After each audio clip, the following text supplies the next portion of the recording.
Bachelor বাসার কি দেখলে আপনি বুঝবেন যে আপনি একটা ব্যাচেলার বাসায় আসছেন? আর তার মধ্যে অত্যাধুনিক কিছু টেকনিকও এখানে পাবেন, যে টেকনিকগুলো বাসা বাড়িতে অ্যাপ্লাই করলে বুঝছেন আপনি অনেক সাকসেসফুল হবেন। প্রথমত ব্যাচেলার বাসায় আপনি আসবেন, আসার পরে এই ওয়াশরুমের ইন্টেরিয়র ডিজাইনগুলো দেখবেন, যে কোথাও কোথাও এই যে স্পাইডার থাকবে, ঝোলা স্পাইডার। আর সব থেকে অ্যামেজিং বিষয় যেটা পাবেন, ওয়াশরুমের একটা ক্লিনিং এর একটা শিডিউল থাকবে এখানে। সেখানে কার কবে হবে এখানে ডেট থাকে, ডেট নাই, এখানে ডেটটা উজ্জ্বল আছে। আর আসেন এর ভিতরের একটা টেকনিক গুলো আপনাকে দেখেন। প্রথমে দেখতে পাবেন ওই যে স্পাইডারের কথা যে বলছি, এখানে অফুরন্ত স্পাইডার পাবেন এবং তাদের বিচরণ দেখতে দেখতে আপনি কাজ সারতে পারবেন।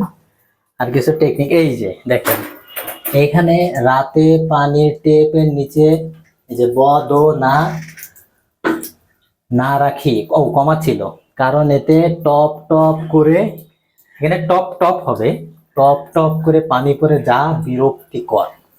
এটা সবার জন্য প্রযোজ্য। আচ্ছা, আরেকটা কি, টয়লেটের তো নাই, শেষে পর্যাপ্ত পানি ঢালুন।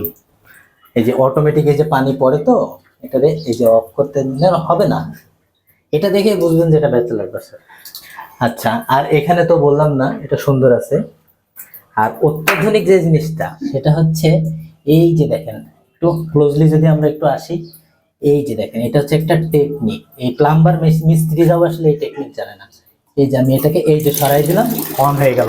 এটা কিন্তু কোনোভাবেই এটাকে ছাড়া অফ করা যাবে না। এই যে দিলাম, অফ হয়ে গেল। এই যে মানে এটা একটা টেকনিক, চাপ দিবেন অফ হবে না।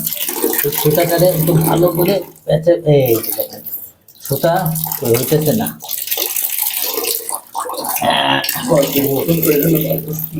আমি নতুন তো, অনেকদিন পরে ব্যাচেলার বাসায় আসছি। এই যে পারছি অবশেষে। এই টেকনিক, অদ্ভুত টেকনিক, একমাত্র ব্যাচেলার বাসা থেকে আমরা শিখতে পারবো। ঠিক আছে, সো যাদের ব্যাচেলার জীবনের কথা মনে করে দিতেছে, আর কি কি ছিল আপনাদের সময় আপনারা একটু মনে করে দিবেন। ধন্যবাদ।